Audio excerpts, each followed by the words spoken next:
Welcome to Fantasy Sports Daily, powered by FantasyGuru.com. Monday through Friday, 12 p.m. Eastern Standard Time, 9 a.m. Pacific. Ray Flowers breaks it all down for you from a fantasy sports perspective.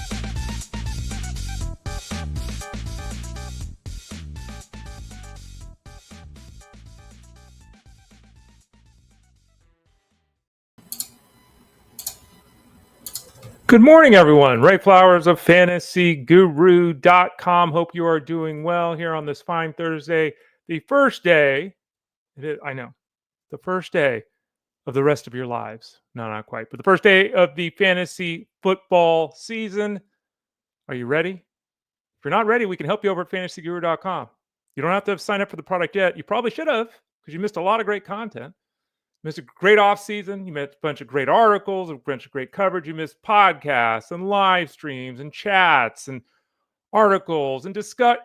Still all there.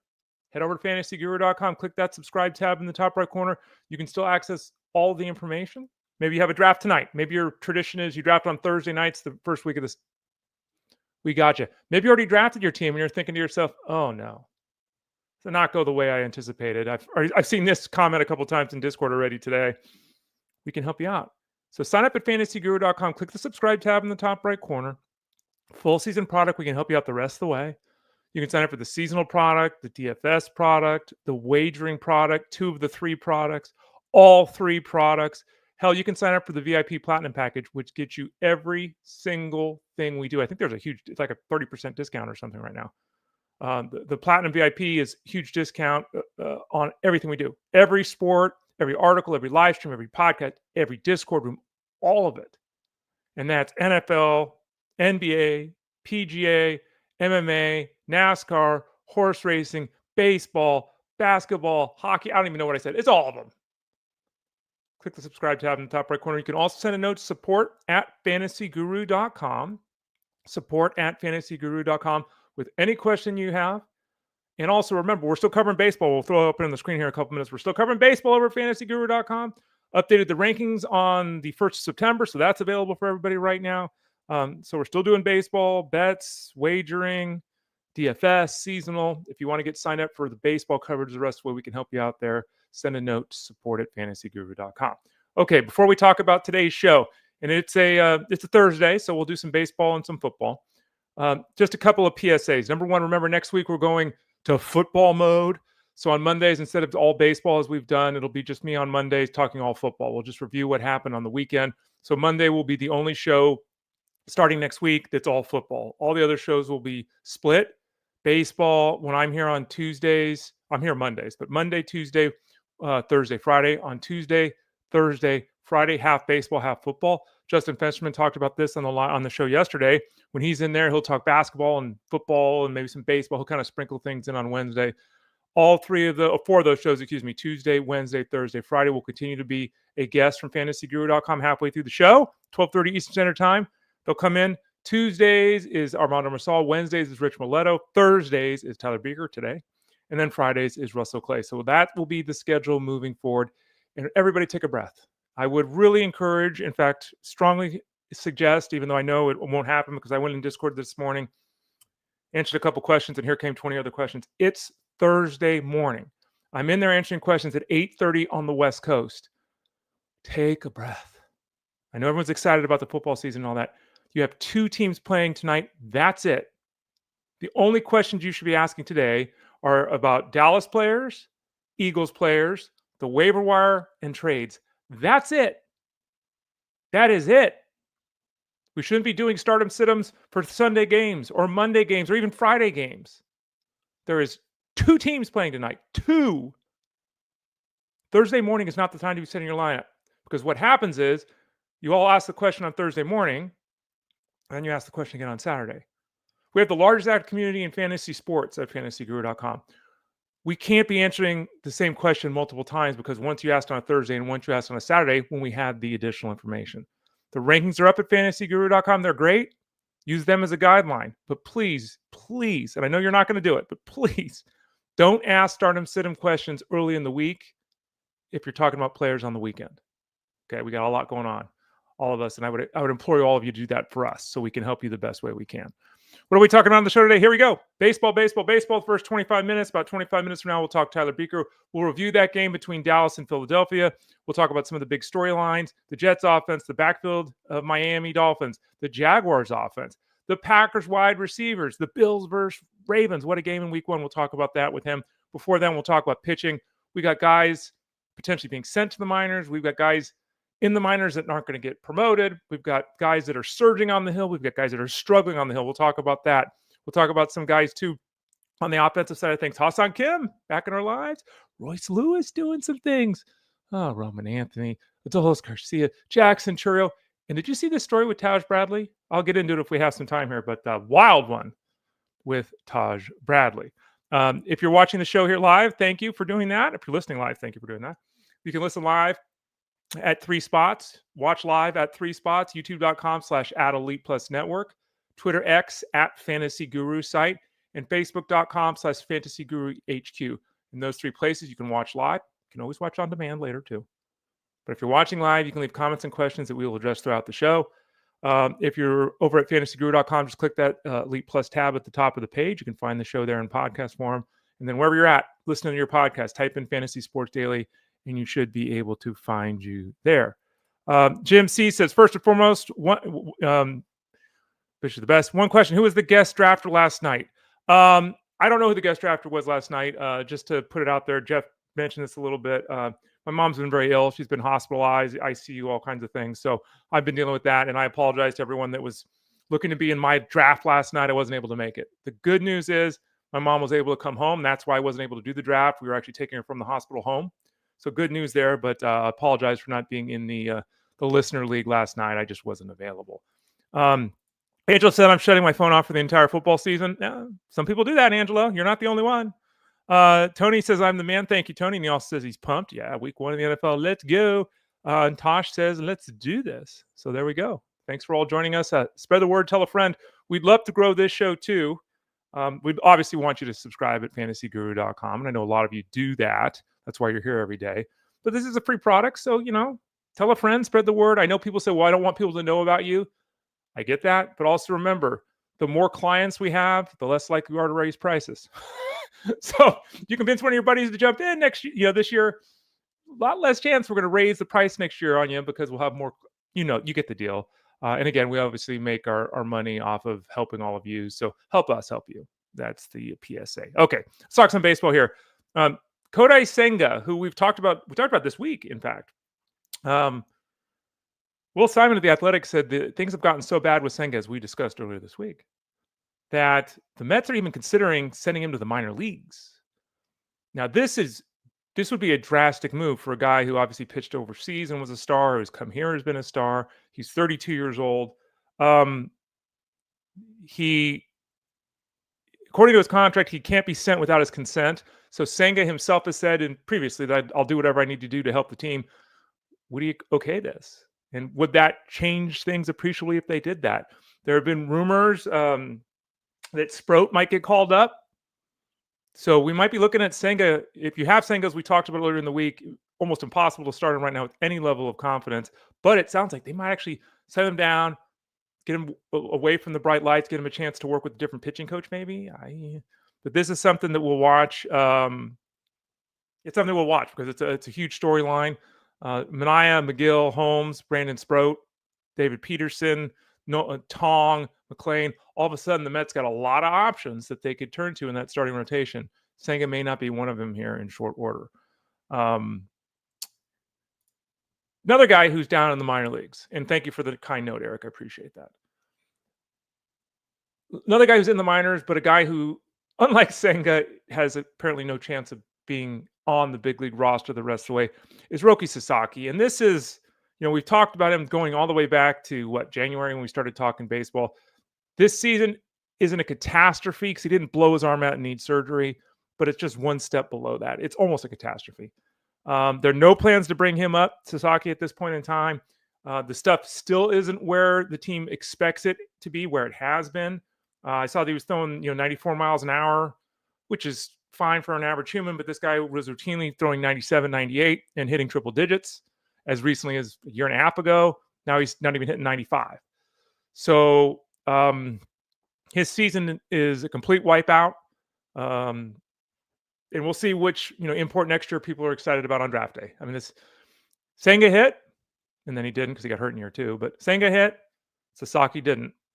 And then, Sasaki, I have Sasaki in my keeper league, and I've held on to him all year long. And it's like, in that league, we keep 5 guys, and it's based upon round cost. So I think he'd be like a 15th round pick next year, which is pretty good, But I'm considering dropping him this week and picking up somebody off the waiver wire and taking a shot there. Maybe I'll pick up Tole or something. I mean, not good with Roki Sasaki. Zebby Matthews, it is good. Zebby Matthews, who's a very talented guy who has struggled to find consistency at the big league level. Gave up 1 run, 3 hits, a couple of walks, had 5 strikeouts. He got a no decision in his 6 innings against the White Sox, but he pitched very well. And interestingly enough, there's a lot being made of his pitch mix and what's he doing to attack batters and what's been the issue, because the overall game and the stuff says he should be much better than he has been, or at least more consistent.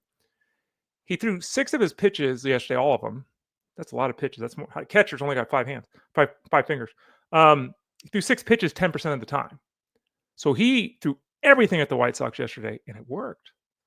So we'll see how much of that continues. He struggled against left-handed pitchers in a pretty significant way. Maybe this willingness to throw everything kitchen sink at guys will help. Looking like 2 starts next week. Angels, thumbs up. Diamondbacks, thumbs not up. So if he's on the waiver wire, Zebby Matthews, he absolutely is worth an addition for that start against the Angels. If he goes out and pitches as effectively against the Angels as he did yesterday against the White Sox, I'd have a little bit more confidence in starting him against the Diamondbacks. Eury Perez, ooh. Ugh. This is one of those scenarios which is something that we have discussed a ton. I have Eury Perez in my keeper league, and I will be keeping him. He has been bombed here. In 3 of his last 7 outings, he's given up 5 runs. The last 2 times out, he's given up 4 home runs, which is crazy. And he's allowed 12 runs in 4 2/3 innings. Oof. So if you, like I, have had him active in my keeper league, beat down City. Not much you can do about it.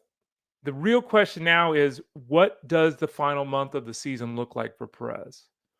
There is no incentive at all for the Marlins to continue to start Perez other than to build up his pitch count and his innings pitch mark this year so he can throw more pitches next year.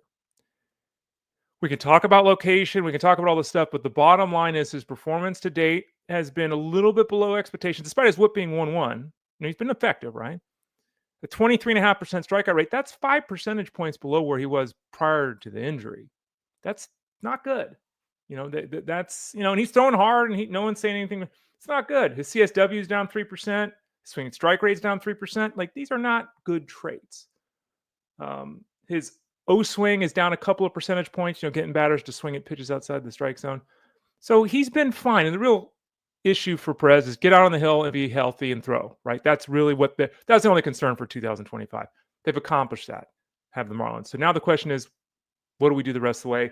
Given the last 2 outings, given the overall game, I'm very nervous about him being an effective option down the stretch. So these last 2 outings have not been good. They're concerning. We'll monitor that next week. Faces the Nationals next time out. Like, it's still a winnable matchup. Though it was a winnable matchup yesterday against the Nationals. We'll continue to follow the situation with Perez. Sometimes guys just run out of juice, even though he's throwing 95 and he still says, I feel okay. Sometimes, coming back from injury, you just run out of the stamina that's necessary or the consistency that's necessary to get big league batters out. Shane Bieber, who was so good to start his return this season after his long time away with injury and surgery and all that, gave up 5 runs against the Reds. Next time out, he's set to face the Astros. Now, the Astros have been a team that has struggled offensively. They got back Yordan Alvarez, and guess what? They're not struggling so much offensively. We've all forgotten, including me, because I've been so frustrated. I haven't forgotten. Let me say this differently. We've all been frustrated to the max with what Yordan Alvarez has and hasn't done this season. And as a result, it's easy to forget something I have said over and over and over again. Yordan Alvarez is basically the left-handed version of Aaron Judge. And that sounds crazy. I know it sounds crazy. but he's really, really good. He's one of the few batters in baseball, Yordan Alvarez, that you can look at and say that guy can hit 300 with a 400 on base percentage and a 500 slugging percentage. There are not many guys that can do that anymore. He's certainly in that boat. So he's returned, he's rejuvenated the lineup. So it does make it a little concerning to now say, oh, we're just going to roll a guy out against the Astros. Now we have to think about it a little bit more. The good news for Bieber is even though he, gave up the 5 runs yesterday, that's still, 8 runs in 17 in the third innings. It's an ERA 4.1. That's okay. That's league average, right? So only walked 2 guys. That's great. 21 strikeouts in 17 innings. That's terrific. So on balance, this has been I think pretty much as good a start as you possibly could have hoped for with Bieber. His batting average balls in play is artificially low. His whip is artificially low. Same time, his left on base percentage is 57%. And that's crazy low. That number is going to go up potentially 20% the rest of the way. So on balance here, this has been a good 3-start run. The effort yesterday against Bieber, a little concerning, but again, it's one effort. Against the Astros next time out, I still think he's a start, though he's a little less comfortable than we would have said 24 hours ago. Seth Lugo is not going to make his next start, so you don't have to worry about that. Lugo's really struggled here of late. He's been effective this season, though, again, of late, he's really hit the skids. Lower back issue right now. Noah Cameron's going to pitch tonight against the Angels, so Cameron moves up in the rotation, so make that adjustment if you're starting him. It sounds like Lugo's just going to have a start skipped. So he'll be out until next week. So for those of you that are planning on using him right now, you're ass out of luck, as they say, because I didn't want to use the S word. I probably should have. It's too early. Maybe an injured list stint here for Seth Lugo. We'll have to wait and see. But he will not make his start tonight against the Angels. Yoendrys Gomez, who we've talked about, he's on the White Sox, who we talked about on this show, talked about through the waiver wire process. Gave up 2 runs last night. One of them earned in 5 innings against the Twins. We're at that point of the year where people are saying, Ray, I need a 2-start guy. As of right now, Gomez is set to be a 2-start guy against the Rays at home and the Guardians on the road next week. So Gomez, he's got some righty-lefty splits that are somewhat concerning. That said, he pitched effectively last night. He's been quite effective. He's been producing a strikeout an inning too as well. Doesn't have a rough matchup or duo of matchups next year. He will be in consideration for an addition if they stay on this path as a 2-start guy next week. And remember this, I've gotten a lot of good questions in Discord this week. People in like fantasy playoffs and head-to-head, they're looking ahead to next week and matchups and all that. We're at the time of year and we're just talking about it right now, right? We're talking about Seth Lugo. We're talking about it with potentially Perez and Senga. We're at that point of the season where you have to look at the schedule, of course. But understand as you're trying to prognosticate what's going to happen in 5, 7, 10 days, good luck. Because on the pitching side of things in particular, it changes on an almost 24-hour basis, right? So look at that schedule, do your best planning. But like Gomez, 2 starts next week, yeah. Maybe they do something funky and he only makes 1. Like we just don't know. Teams are going to be switching a lot here down the stretch. Ryan Bergert, who we talked about here on the show a lot 2 Mondays ago or 10 days ago, 12 days ago, whatever, the 11 days, I can't count. 1 hit, 1 run, 6 strikeouts, 3 walks over 5 innings against the Angels. As we discussed here 10 days ago, I'll say, Bergert, good addition. He's pitched very well since the trade. He has been a very effective hurler without being a dominant hurler. He's been great at run prevention. If he's still on the waiver wire, you should have added him when we talked about him Monday 2 weeks ago. But add him now. He is a 2-start guy next week. The start against the Phillies, no, we're not doing that. The start against the Guardians, we're doing that, right? So another one of these guys that set up for a 2-start week next week, but one of those is a little bit dicey. Zack Littell gave up 4 home runs, gave up 5 runs yesterday. He's going to face the Padres on Tuesday. I think you still start him. It was a rough outing for Littell. He doesn't strike guys out. He doesn't walk guys, but he can be homer prone. That's an extreme level of homer proneness. Nestor Cortez dealt with that too. But I'm still pretty confident in Littell, though. Workload's starting to get up there for him too. So we'll continue to keep an eye on things because if he loses control, he's in trouble. He doesn't have the stuff to get guys out. He's got to have that control to move the ball around the strike zone, mess up their eyesight, all that kind of good stuff. On the offensive side of things, Roman Anthony's been placed on the 10-day injured list with an oblique strain. Not good news here. The estimates are 4 to 6 weeks. So barring something really unexpected, his season is over. It was a great run. Absolutely great run. So he's going to be ready to rock and roll next next season, and will be a high-level draft pick after all the success he had. It sounds like Nick Sogard for now is the guy they're turning to. They've got the question answer. What's that guy's name? Puxatawny Phil, whatever. They could call him up. I guess while your Abreu is not healing as quickly as they had hoped with the Red Sox. Obviously, there's no replacement for the Red Sox. They could go Christian Campbell. And we heard the other day they're not going to do that. Campbell's not an outfielder. I mean, I would love to see them give him a chance because his offensive game has really taken off here the last month down on the farm. But for now, the Red Sox kind of piecing it together, trying to figure it out. I saw a note on Joe Adell, and, it's like, is that right? The only outfielders in baseball with more home runs than Joe Adell are Juan Soto and Aaron Judge. Like, really? I mean, that's not right? Well, let's pull this up. I'm going to put, because obviously Kyle Schwarber. What am I doing? Positional. Let's see here. Home runs. See if I can make a position change. Primary position, outfield. Now, I guess it depends upon how you define an outfielder, right? So this is the longest. Why is this taking so long? My internet is working fine. The website is frozen. Anyway, when the information comes up, we'll talk about it. But it's wild to think that Adell, who has had some struggles, Adell, who obviously has not living up to the lofty expectations that were placed upon him 3, 4, 5 years ago, as we've discussed here on the show many times, has been very good. He's been extremely effective this season, well above 30. Error loading the data. We have to wait a few minutes. Oh, Fangraphs. Great website, Fangraphs, by the way. But Fangraphs not working right now. Oh, Fangraphs. But Joe Adell hit a home run at 4 RBIs last night. He's got 33 home runs. That is 3 consecutive games where he's gone deep. Taylor Ward back after the face thing. So good news there with Taylor Ward, his teammate. But Joe Adell continues to be, I think, a guy, and we're going to have a very tough time next year judging Joe Adell because he's going to be a 38 home run guy, and he's, it's going to be, he had 100 RBIs, and everyone's going to get all excited. And it's like, well, yeah, but there's still has holes in his game. Yeah, but he's better than he was. True. He makes more contact than he has. True. But Joe Adell, power in the baseball, and good for him. He's done a great job this season for the Angels. Royce Lewis is another guy. Let's talk some Royce Lewis. We've talked Royce Lewis over and over again. I wrote about him, was it last week, I want to say, over at fantasyguru.com. The numbers are bad. The performance overall is extremely disappointing. He's 8 for his last 19 with 2 home runs and 2 steals.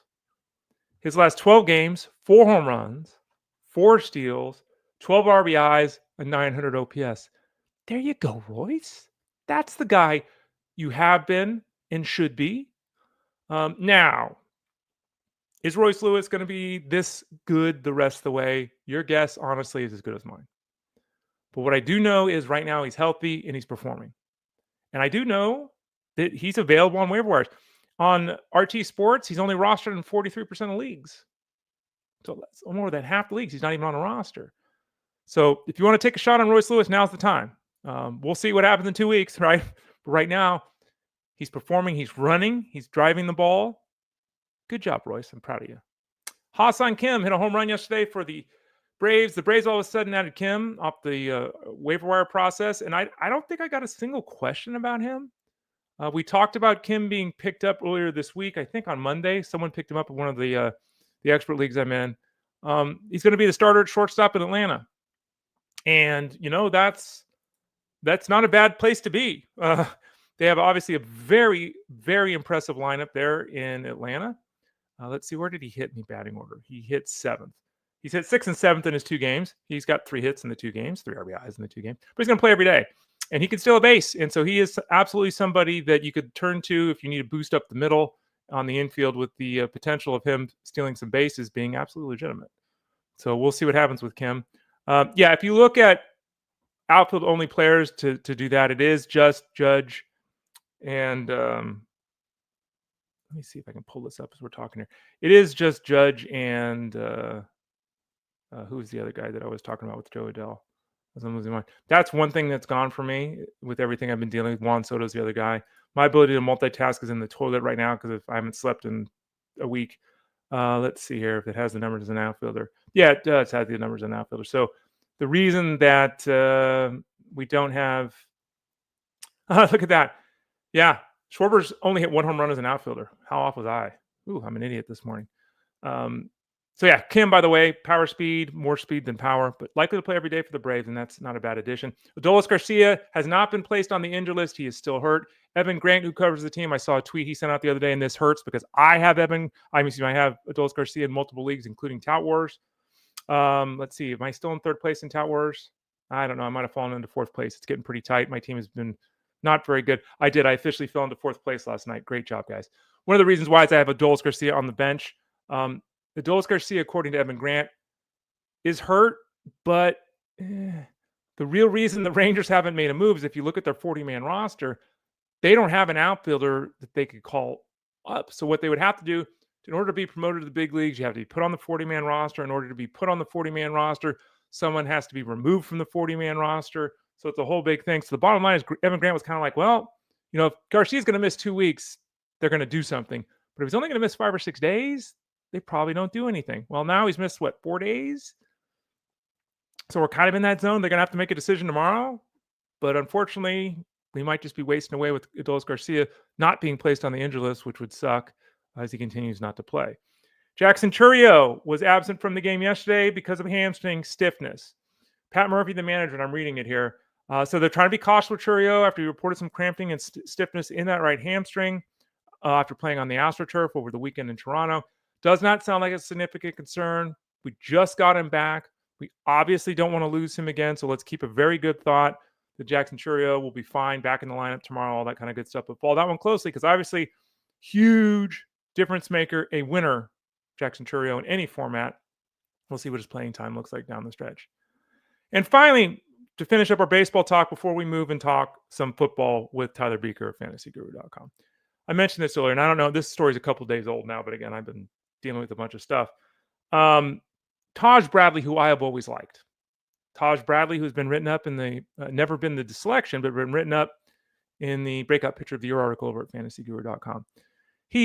I'm not the only person that's been tantalized by the stuff, right?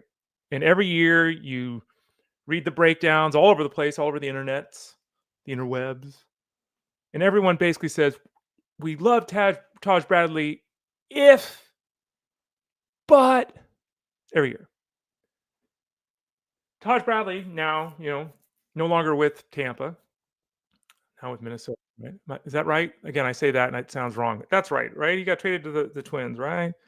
Right, he did get traded to the Twins. Good, I haven't completely lost my mind.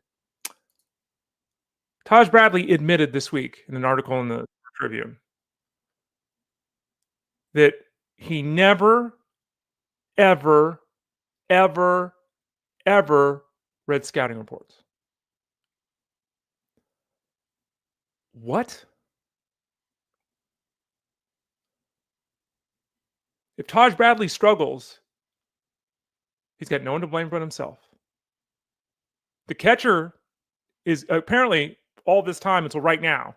Taj Bradley just looked at the catcher, and whatever the catcher said, he did. The issue with that, and we saw Bradley got demoted this year, right? They're not demoting the catcher. How could you be a professional athlete and not study? It's your job. So I don't know if this means great things for Taj Bradley in 2026. We'll obviously monitor how he finishes down the stretch here with the Twins. We'll all analyze things in the offseason. We'll talk about that. But this guy has been around as a professional athlete for years and admitted he never read a scouting report. Think of it. Tampa Bay Rays, who may have the best scouting system of any organization in baseball when it comes to pitching. They might have the best group in the universe. And he didn't read a single thing they told him. I'm just floored by that. Now we kind of know why Taj Bradley hasn't been very good. What do you think, Taj? Maybe you should have read a scouting report. Just putting it out there. Truly astounding. All right, so that's the end of our baseball talk today. We'll get some more baseball talk tomorrow here on the show. We'll visit with Russell Clay at about 12:30 Eastern Standard Time tomorrow on Friday. But it's a Thursday, as we have done now for, a year and a half, 2 years. How long have we been doing this? This is episode 479. So for 2 years, 2.5 years, we've had this guy on Thursday most of the time. And the plan will be to have him on every Thursday as we progress through the rest of the calendar year in 2025, as we go week to week in the football season. It's obviously week one. So we're going to dig into Thursday night football. Little birdie told me, Tyler himself, there might be a bet he's going to share with everybody. We'll talk about some of the major storylines in the NFL right now as well. On Thursdays, Tyler Buecher will join us at 12:30 Eastern Standard Time. You can find him on this show then. You can find him on the live streams on Tuesday nights at 7 o'clock Eastern Standard Time. You can find him in Discord answering questions. You can find him writing things. And I think he's even talking about being on more live streams. So we'll bring him in right now and ask him, Tyler, am I correct there? Are you doing more than just a Tuesday live stream each week now? Correct. We'll be doing a Friday DFS live stream every single week, covering the main slate. It'll be me and a rotating set of guests this upcoming week. We've got the one and only Jeff Mans appearing for the season debut. I couldn't think of a better guest for it. So excited to break up the slate with him on this upcoming Friday evening. That starts at 7 p.m. Eastern. So I'll be doing that, and maybe a sneak preview for some future Monday Night Football games. I'll leave that as a little teaser. That's still kind of in the works. I like teasers. That's good. And usually we don't say things that don't come to fruition. We're usually pretty careful about that, so it'll probably happen, folks. Tyler Buecher, fantasyguru.com. How you doing, Tyler, by the way? I just jumped right in. I was so excited. Things going all right? I've been better. I'm dealing with COVID for the first time. Oh, no. It came at the worst possible moment yesterday. I'm like, last week, it couldn't have happened then when football wasn't going on. Yeah. But no, I'm staring at my screen through like what feels like 4 eyes. It's been a rough 24 hours, but we're prevailing here. Well, I'm glad you're still here. I hope you feel better. I hope you get some rest. Take care of yourself, of course. If you need to bow out, just let me know. Wave your hand and say, Ray, I got to go. But see, folks, look at this commitment that we have at fantasyguru.com. The guy is sick and he's still here. Click that subscribe tab in the top right corner. Get signed up over at fantasyguru.com. Hope you feel better, Tyler. But let's look at some general week one questions before we talk some Thursday night football.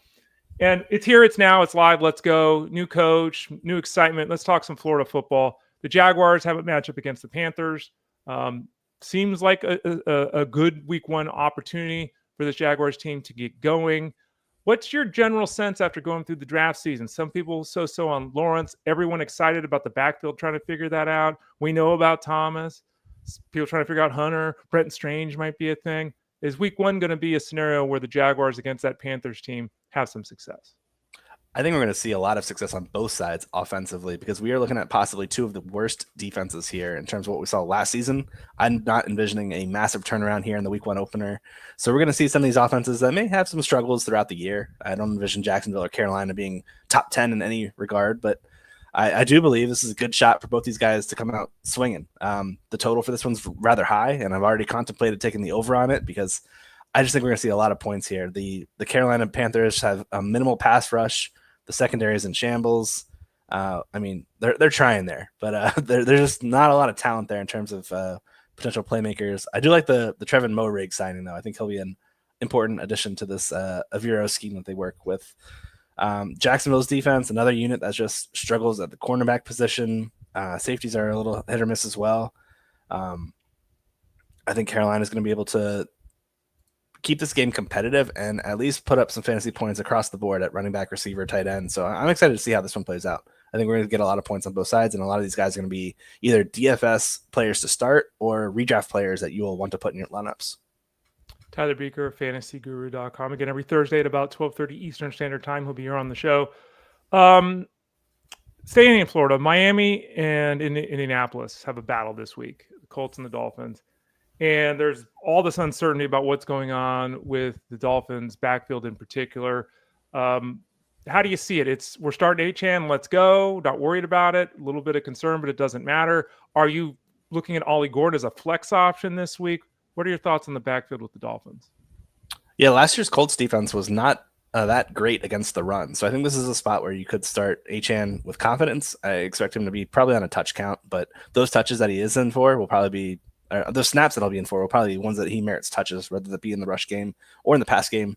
Keep in mind the value of pass work in full PPR formats. It's worth 2.5x the value of a carry. So a guy like Achane, who averaged 6.1 receptions per game last year in healthy games with Tua Tagovailoa, I think we're looking at a very, very good outing from Achane. Sorry, good was the best word I could think of right there. It works. It worked. I think Achane's a player that you don't want to put on benches ever, especially if we know that he will be started. The calf injury occurred 2 to 3 weeks ago. It was given a 2 to 3 week timeline. Everything we've seen, he has checked the box in terms of making his road to recovery successful. So I'm starting him. I'm not looking back or thinking twice about it. Ollie Gordon's more of a question mark, though. I think it really depends on your situation. Most teams, I can't envision a situation where you are starting him outside some crazy wonky formats like Scott Fishbowl or something like that. Mm-hmm. But most teams, I don't believe, need to play him. He's probably more of a DFS showdown option because, again, this is a guy that I believe they do want to get work in towards the red zone. They've been talking adamantly all offseason about finding that red zone punisher, the guy that can close out drives like Raheem Mostert did in 2023. And I believe Gordon is that guy. We'll see him. I would envision he scores a touchdown. I'm actually going to look up that touchdown prop after we're done with this. There you go. And by the way, I think what Tyler said there, just to put a point out, don't be a hero in week one. Yeah. Like if you want to get involved with Ollie Gordon, like you say, look at the props. If you want to use them in DFS, because don't be a hero in seasonal. It's week one. Let's keep things pretty buttoned down. Tyler Buecher, fantasyguru.com. There are a lot of leagues I have seen where Justin Fields was taken in the 5th round, 6th round, 7th round. There's also a lot of user leagues I'm seeing where Justin Fields was taken in the 15th round. He's still on the waiver wire now. Like there's a wide spectrum of people's determination of whether Fields is useful or not. In my opinion, he's going to be QB1 this year. That's just how it is. Okay. He's got a horrible matchup against the Steelers this week. Okay. It's revenge on both sides, right? Rodgers and Fields and all this kind of stuff. What are we doing with this Jets offense this week? Because I have a fear that the Jets offense this week against the Steelers is not going to do very well. People are going to be down on this. People that did draft Fields are going to drop him, which would then mean you add Fields. If you have Fields, don't be disappointed if he sinks. What are you reasonably expecting? I mean, you're still starting Wilson. You're still starting Hall. You're still doing these things. But what are your expectations against the Steelers, Tyler? I think it's going to be a really tough matchup on both sides. These are two quality defenses, two that also like to send the blitz. Both Rodgers and Fields struggle against the blitz. Fields, I mean, it's just a brand new offensive scheme. He's working without an offensive lineman already. They lost Elijah Vera Tucker for the season, unfortunately, with that torn tricep. And then we've seen coach speak about them wanting to lean on the run heavily. No surprise, it's the Jets. We shouldn't be blown away by that comment, but I expect this to be a low-scoring matchup where defenses prevail. I'm not expecting a big game from Fields. In fact, I'd rather go to the waiver wire, see what you have out there in terms of a possible streamer to play over him, because there are some guys that are out there that I think are in better spots than what Fields is. He's going to really need to rely on that rushing. The Steelers play a lot of man coverage. Fields has been dreadful against man coverage these last 2 seasons. The good thing about man, though, is when DBs turn their back and they're covering their wide receivers, there is some rushing angles. Mm-hmm. So we really got to bet on that angle for Fields. So I don't know. I'd rather go elsewhere in redraft. I don't want to start out my season 0-1 because of a 10-point QB performance. Tyler Buecher, fantasyguru.com. Lions and Packers, great matchup on paper. Lots of weapons, lots of excitement in the fantasy space, all that. I said earlier, don't be a hero, and we don't want to be a hero, but we got to figure this out for week one. Jaden Reed's beat up. We don't know what his snap count's going to look like. Tavian Wicks is beat up. We don't know what his snap count's going to look like. Savion Williams, same thing. Christian Watson is out. I mean, is this just Golden and Dobbs, and we're not even worried about anyone else in week one? And no matter who, where, what, is there anyone in this group? Because I know Golden's got a lot of hype right now. First NFL game. Anyone in this group that you would confidently start as a wide receiver 3 in like a 12-team matchup this week? Yeah, I mean, it talked about the Jets Steelers being an under. I think this is another possible one. We've seen a lot of divisional week 1 openers typically skew towards the under in recent years. So I wouldn't be shocked if both offenses here started a bit slowly. We've got a new offensive scheme being implemented in Detroit.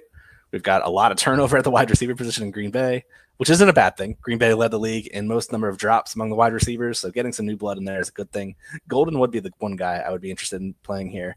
I talked about Steelers being a man-heavy defense. Detroit is also a man-heavy defense. And when I see man and I see 4.29 speed for Matthew Golden, I am excited to see him work the downfield and the intermediate part of the field. I expect him to be quite involved. Wide receiver 3 probably feels like the ceiling for him, but I'd be comfortable with him as a flex for sure. Bills and Ravens is a huge game. I mean, it's a huge game in week 1. It's the Sunday night football game. And I was looking at my articles up over at fantasyguru.com, and I was looking at the matchup a little bit. And it's pretty surprising. Like, again, you're starting Josh Allen. Don't get cute or stupid here. But Josh Allen against the Ravens has not done well. Like the last 4 times out, I think he has like 3 touchdowns. Like it's just not done well.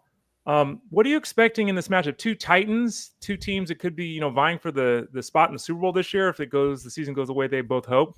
Ravens and Bills, anything popping there that you're looking at this week, Tyler? Yeah, I'm really interested in the Ravens offense, specifically because they played them in week 4 last year on a Sunday night football game. And in that matchup, they dominated 35-10. The rematch was in the postseason. I think it was a 27-25 final score where Buffalo won. We saw the drop 2-point conversion by Andrews. That's what ended their season. Yep. But the entire shift in terms of how the Bills played Lamar in that second matchup is what makes it super fascinating to me. Buffalo has been a zone-heavy defense, but in that conference championship round or divisional round, I'm not sure the postseason week, but in that second matchup, they played a lot more man blitz, and it really got Lamar off his game. He really struggled against those types of defensive looks. When the Bills did play zone in that matchup, he went 12 for 12, 180 yards and 2 scores. So I think the counter to the counter is what I'm looking at. So this team ended their postseason run. They've got all these months to marinate on that loss. How are they going to counter against man blitzes in 2025? And one way I think is through Zay Flowers, who was not available in that matchup. Zay Flowers is their best man beater. We also have Isaiah likely out with that foot injury. So maybe we see more 3 receiver personnel sets and fewer 12 with this Baltimore Ravens defense just trying to spread them out a bit more. That's my bet. I think Baltimore takes this game. They're honestly my favorite for the Super Bowl. And now that I think about the season in its entirety, we've had months and months to look at everything. But top to bottom, I just love this squad. If Lamar stays healthy, if Derrick Henry stays healthy, this is going to be a really tough team to beat. Tyler Buecher, fantasyguru.com, part of our tough team to beat over at fantasyguru.com. Click that subscribe tab in the top right corner. Let's talk some Thursday night football, Tyler. And, we got Cowboys, Eagles, another marquee matchup. A lot of big name players, a lot of superstars in the NFL and the fantasy space, all that kind of stuff. Obviously, Micah Parsons is gone. He's now part of the Packers. How bad, rough, concerned are you about the defense of Dallas? Like in a lot of sports, we find like in baseball, we find a pitching staff or whatever, and we attack it, right? Are the Cowboys a defense we're going to be attacking this year? We're still starting all the Eagles, doesn't matter. But like, how bad is this defense going to be without Micah Parsons? Well, with Parsons on the field, they were the number 1 defense in EPA per play allowed ever since Parsons entered the league. The on-off splits are ridiculous with him. He leads the league in pressures ever since entering the league. Now he goes to Green Bay, add in the loss of DeMarcus Lawrence to Seattle, so they're losing their top 2 pass rushers from last year. Man, I think Philadelphia is going to have all the time in the world to throw in that pocket there. Last year's offensive line was number 6 in pass block win rate. So with Parsons out, with Lawrence out, man, I just think Hurts is going to have as much time as he needs in that pocket. And Philadelphia, they are implied for a slate high 28 points. That's the most points in week 1. This is going to be a spot where, man, Dallas is just going to have to throw all season long because their defense is going to put them in subpar positions. Trayvon Diggs enters this matchup banged up. He did log some full practices, but I put that in quotes. I'm not really sure how much validity there is to that. They're also starting a cornerback from Buffalo, Kyer Elam, who came over this offseason on the outside. Not really fearing these guys in Matt Eberflus's scheme, their new defensive coordinator. We'll see a lot of cover 3 looks here, which against single high, Jalen Hurts to A.J. Brown has just been magnificent. These last 2 years, they've just been unstoppable, where the only thing that's really slowed them down is the lack of a need to throw. But in terms of like a per route basis, A.J. Brown, number 2 in yards per out run, targets per out run, fantasy points per game against single high last year. He's set and forget status, A.J. Brown. Even Jalen Hurts. I mean, we talked about the pass blocking there. I think it's also going to help in terms of providing plenty of time and space for him to work on some of those tush pushes and get in there for a score or 2. He's just a very high floor fantasy asset here in this matchup. I like a lot of stuff on the Philadelphia side. Haven't really mentioned Saquon Barkley again. We're starting Saquon Barkley. It doesn't matter. Okay. Do you see this as being one of the games where he gets 22 carries and 140 yards? Is the ability for the Eagles to beat the Cowboys team through the air so pronounced that this may be not going to be one of those big games? What are your thoughts with Barkley this week? Yeah, last year's Eagles, they were super run heavy, one of the lowest teams in pass rate over expectations. So I expect them to lean on the run. Early in the year, that's when I think we want to play Saquon with the most confidence. Keep in mind the starters were held out of the preseason, so these guys are coming in very, very fresh. And this was a very bottom-dwelling Cowboys run defense last year. They were 31st in EPA per rush, 29th in rush success rate, and 30th in explosive run rate. That explosive run rate is where Saquon made his money last year. 13 of 20 touchdowns last year were from 20 plus yards out. This dude lived in the explosive game, and this is a fantastic matchup. Keep in mind, they're also starting some new linebackers here, some new guys in the secondary as well. So it's just an entirely new unit with a new defensive coordinator thrown into the fire of a team celebrating their Super Bowl victory. They're hanging the banners tonight. The crowd's going to be crazy. They are 8.5 point dogs. I just think there's going to be a chance where Saquon runs for $120, and then we see Will Shipley maybe close it out. Tyler Buecher, fantasyguru.com. Let's talk about the other side of this game, the Cowboys. And you mentioned the passing attack. We always start CeeDee Lamb as a 1. Okay. Pickens, we can always always start him as a 3, right, in the fantasy space. There would be matchups where he might be a 2. Prescott doesn't often have the outlook of a guy that's going to be a top 5 quarterback, but he's always in play to be a quarterback 1. I mean, that's what we're getting tonight, right? Like, we're starting Lamb. We're pretty confident in Pickens, and you like Prescott? Yeah, I think that's how I'd rate it. Lamb is just basically set and forget status. You don't ever consider taking him out. He did not play with Dak against Philadelphia last year, but the last 3 matchups, fantastic stat lines. 11 for 191, 6 for 71 and 1, 10 for 120 and 2. Very, very high scoring guy. And the Eagles last year, they were middle of the pack in fantasy points per game to the slot. So if you're looking for an angle, I think CeeDee Lamb's the path. Especially if you're looking for like a captain of this game, and maybe do CeeDee Lamb captain and then load up with a bunch of Eagles on the other side. Pickens definitely gonna be a little more volatile. Last year's Eagles gave up the 5th fewest yardage on gains of 20 plus air yards, so there's some hit or miss ability there. Darius Slay's now in Pittsburgh, so one of the corners is gone, but Fangio uses a lot of cover 4, so that's like a really conservative look designed to limit the explosive pass plays. I still expect Pickens to get free for a play or 2. It's enough to pay off in redraft leagues, but I do think better games lie ahead for him. As far as Dak, I mean, last year's unit was 31st in red zone scoring. I'm really hesitant to use him in single QB formats because I think there are probably better plays out there, especially when we consider he's returning from injury. There's a weak run game that I don't think they can rely on whatsoever. And I just think that this pass rush for Philadelphia is just going to be teeing off every single snap, knowing it's a drop back and not a run. So I would prefer to start another quarterback over Dak if I had to. Like, I think best case scenario, we're maybe looking at 2 touchdowns, but I don't know. I wouldn't really want to target Dak in the props market. Tyler Buecher of fantasyguru.com. What about the backfield here? This is a scenario where it's Javonte Williams for now, and I don't think any of us really believe in Javonte Williams. I don't think any of us really are extremely hopeful. I've already seen people asking questions over Discord. Do I start him this week? And I'm like, well, you don't really want to start him, but he is the guy. Talk us through Javonte Williams this week and kind of your expectations with this backfield moving forward. Yeah, Javonte was their big pickup this offseason, but he was woefully ineffective and inefficient last year. He was 5th worst in rush yards over expectation last season, career lows in multiple advanced metrics, yards after contact, missed tackles forced, explosive rate. These were the things that we loved about Javonte coming out of North Carolina, what we saw his first year in Denver. But since that injury, it's just been downhill, and I expect that to continue here. I don't even mind some unders on Javonte, and his rushing props like 35 yards. For context, he was held under 28 rushing yards in 12 of 18 games last year. Yeah.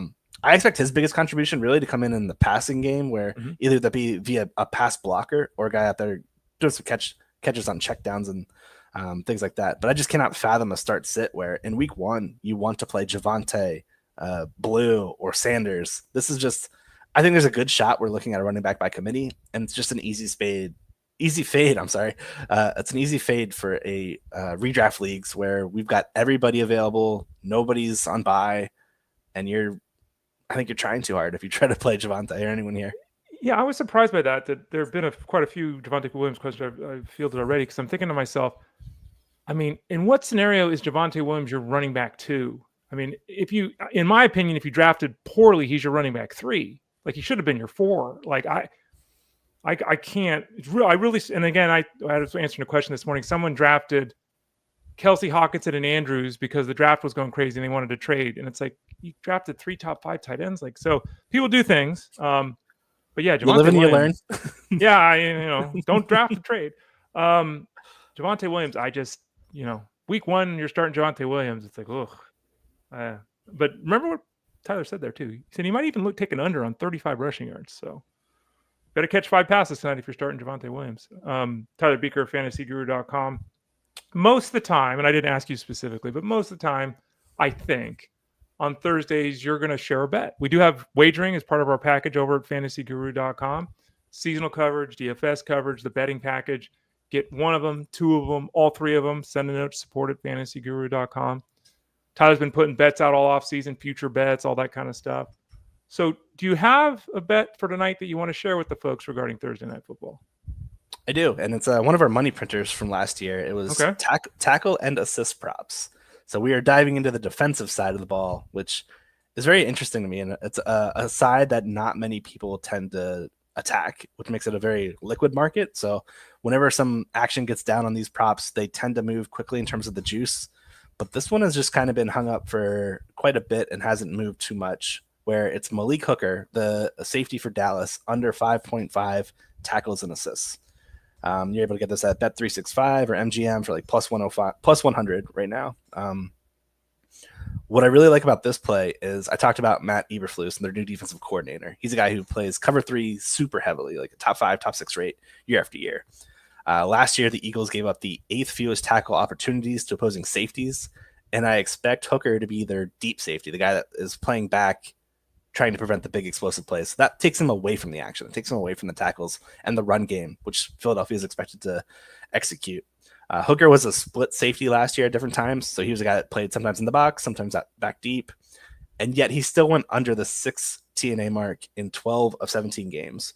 His new role should have him further away from the line of scrimmage, and so I envision that being closer to a higher mark in terms of his inability to get to that 6 TNA mark. So I think it's a good spot for him. The other safety will probably be playing down, where we've got Hooker just kind of waiting back, trying to prevent those A.J. Brown splash plays. I would not play this anything lower than under 5.5, but this is widely available right now. Tyler Buecher, fantasyguru.com. Remember, he's part of the team that does this every week, puts out bets. Obviously, he does all the seasonal work and everything as well, DFS. Tyler and the crew, happy to help you out, willing to help you out, and able and capable of helping you have success this season. Click the subscribe tab in the top right corner. It's not too late to sign up. The game hasn't even started yet. It's still week. It's week 1, but we haven't even started the season yet. So no matter where you're at, you have a draft tonight, you have a draft this weekend, you put a team together, you don't like it, you want to get involved in DFS, you like, oh my God, Tyler just broke this thing down for wagering. I want to get involved with that. Send a note to support at fantasyguru.com or just click the subscribe tab in the top right corner. Real easy, and we'll be there to help you out. Tyler, thanks for your time today. Thanks for battling through the injury that you're dealing with, the health scenario there. I thought you did some really good work here. You're pretty clear. So whatever you did before, keep doing it, because you're doing a pretty good job here, and we appreciate your time today. Thank you. We're doing a lot of hydration here, a lot of water, but I appreciate it. Thanks for having me on, Ray. You got it. He's Tyler Buecher. I'm Ray Flowers. We'll have Tyler on every Thursday at 12:30 Eastern Standard Time and basically follow what we did today. Baseball at the start of the show, and then about a half an hour of Tyler talking storylines in the NFL for the week, as well as focusing on Thursday Night Football. Tomorrow, I'll be back here on the show. We'll talk baseball the first half of the show. Second half of the show, we'll talk football with Russell Clay. So stay tuned for that at 12 o'clock Eastern Standard Time, right here on Fantasy Sports Daily, Monday through Friday, powered by fantasyguru.com. For Tyler, I'm Ray. I'll see you tomorrow. Take care, folks.